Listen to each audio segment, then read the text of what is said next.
দুই সুপার ওভারে পড়তে পড়তে মিশেছিল নাটকীয়তার রোমাঞ্চ। মূল ম্যাচও নাটক কম হয়নি। শ্বাসরুদ্ধকর ম্যাচ থেকে হেরে আফগানদের বিশ্বকাপ থেকে বিদায় প্রায় নিশ্চিত হয়ে গিয়েছিল। এবার টি-20 বিশ্বকাপের তো বটেই, তর্ক সাপেক্ষে ইতিহাসের অন্যতম সেরা ম্যাচ ছিল গ্রুপ পর্বে দক্ষিণ আফ্রিকা এবং আফগানিস্তানের ম্যাচ। দুইবার সুপার ওভারে খেলে সেবার আফগানিস্তানদের হারায় দক্ষিণ আফ্রিকা। দুই সুপার ওভারে পড়তে পড়তে মিশেছিল নাটকীয়তার রোমাঞ্চ।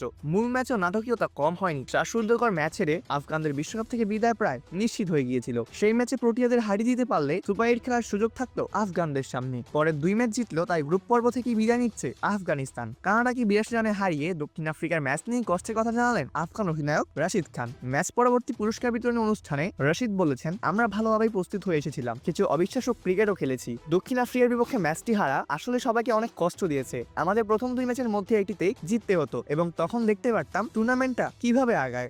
রশিদ আরো বলেছেন, এই বিশ্বকাপ থেকে কিছু ইতিবাচক ব্যাপার নিয়ে আমরা সামনে এগিয়ে যাব। কিছু জায়গায় উন্নতি করতে হবে। ব্যাটিং এ মাঝের ওভারে বড় দলের বিপক্ষে কিছুটা আটকে যাচ্ছি আমরা। বোলিং এ ডেট ওভারে আরো ভালো করতে হবে। এগুলো আসবে যখন দ্বিপাক্ষিক সিরিজে বড় দলের সাথে আমরা ভালো খেলবো। আমাদের ভালো স্পিনার রয়েছে, ব্যাটিং টপ অর্ডারও শক্তিশালী রয়েছে, তবে এখনো আরো উন্নতি দরকার। সমর্থকদের উদ্দেশ্যে রাশিদ বলেছেন, যারা আমাদেরকে সাপোর্ট করতে এসেছেন সবাইকে অনেক অনেক ধন্যবাদ। এখানে খেলে আমাদের মনে হয়েছে যেন আমরা নিজেদের ঘরেই খেলতে এসেছি। এখানে সবার সমর্থন পেয়েছি এবং ভালোবাসাও পেয়েছি। কানাডার আগে সংযুক্ত আরব আমিরাতকে হারিয়ে 2 জয়ে 4 পয়েন্ট নিয়ে বিশ্বকাপ শেষ করে আফগানিস্তান।